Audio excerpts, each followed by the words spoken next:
Retrouvez dès à présent la nouvelle édition de l'étude Argent et Associations de solidarité internationale. Celle-ci a été initiée par Coordination Sud en partenariat avec le ministère de l'Europe et des Affaires étrangères et de l'Agence française de développement. Elle a été réalisée avec l'appui de l'Agence en innovation sociale, ELIX. L'étude décrypte les modèles socio-économiques des associations de solidarité internationale françaises sur la période 2016-2020. La période 2016-2020 est marquée par une croissance importante des ressources des ASI de 1,59 milliard en 2016 à 2,29 milliards en 2020, soit une progression de 43%. Cette importante croissance est principalement due à des besoins grandissants, notamment à l'émergence de nouvelles zones de crise comme au Yémen, en Syrie ou encore au Nigeria.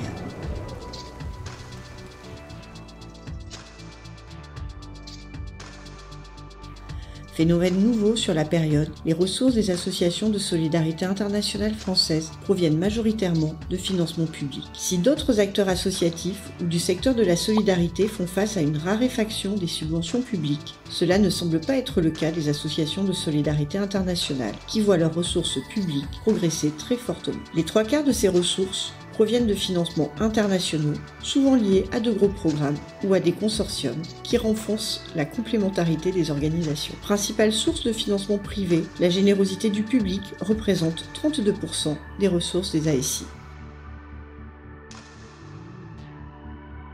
Le secteur de la solidarité internationale est très concentré. Ainsi, les 9 ASI dont le budget dépasse 50 millions d'euros captent 75% des ressources. Les différences entre les très grandes ASI généralistes et les plus petites, plutôt spécialisées, ont tendance à s'accentuer sur la période. Les premières voient leur accès aux financements publics internationaux renforcé, alors que les dernières restent sur un modèle plus traditionnel où les financements privés nationaux prédominent.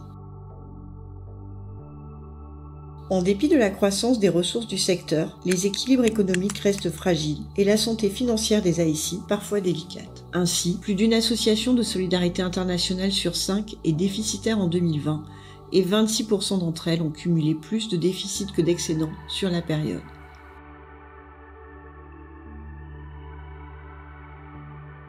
En 2016, les associations de solidarité internationale employaient plus de 37 000 personnes, dont plus de 83% d'effectifs salariés. En 2020, ce sont plus de 47 000 personnes employées, dont 90% sont salariés, soit une hausse de 7%. Une part importante de bénévoles et de volontaires s'engagent également pour contribuer aux missions sociales des ASI. Poursuivant une tendance de fond de localisation de leurs richesses humaines au plus près de leur zone d'intervention, les effectifs salariés des ASI sont majoritairement composés de salariés de droit local.